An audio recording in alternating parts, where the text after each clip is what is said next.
ప్రపంచంలోనే అతిపెద్ద గిరిజన జాతరగా మేడారం సమ్మక్క సారలమ్మ జాతరగా గుర్తింపుంది. ప్రతి రెండేళ్లకొకసారి జరిగే ఈ జాతరకు కోట్లాది మంది భక్తులు తరలి వస్తారు. తెలంగాణ ప్రభుత్వం కూడా ఈ జాతరను రాష్ట్ర పండుగగా గుర్తించింది. అలాంటి మేడారం జాతరలో తన అత్యుత్సాహంతో విమర్శల పాలైంది టాలీవుడ్ యంగ్ హీరోయిన్ టీనా శ్రావ్య. ఈ జాతరలో నిలువెత్తు బంగారమైన బెల్లం సమర్పించడం ఆనవాయితీగా వస్తుంది. ఈ నేపథ్యంలోనే టీనా కూడా వనదేవతలకు బెల్లాన్ని సమర్పించింది. అయితే తన పెంపుడు కుక్కని తక్కెడలో కూర్చోబెట్టి సమ్మక్క సారళమ్మకు బెల్లాన్ని మొక్కుగా చెల్లించడం తీవ్ర వివాదాస్పదమైంది. ఈ వీడియోను స్వయంగా ఆమె తన ఇన్స్టాలో షేర్ చేయడంతో క్షణాల్లోనే వైరల్ గా మారింది. చాలా మంది టీనా తీరును తప్పుబట్టారు.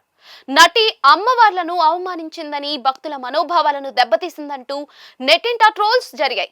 దీంతో తప్పు తెలుసుకున్న టీనా తాజాగా క్షమాపణలు కోరింది. ఈ మేరకు ఇన్స్టాగ్రామ్ స్టోరీలో ఓ వీడియో రిలీజ్ చేసింది.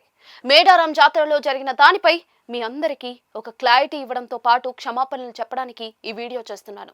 నేను పోస్ట్ చేసిన వీడియో వైరల్ అయ్యాక తెలిసింది అది కరెక్ట్ కాదని. నేను పెంచుకుంటున్న కుక్కకి 12 ఏళ్లు. దానికి ఇటీవలే ట్యూమర్ సర్జరీ అయింది. అది మంచిగా కోలుకోవాలని సమ్మక్క సారలక్కకు మొక్కుకున్నాను. అనుకున్నట్లుగానే కుక్క కోలుకుని బాగా నడుస్తుంది. అందుకే మొక్కు చెల్లించాలని నా కుక్కతో బంగారం అంటే బెల్లం తూకం వేయించాను. అది నేను ప్రేమతో భక్తితో మాత్రమే చేశాను.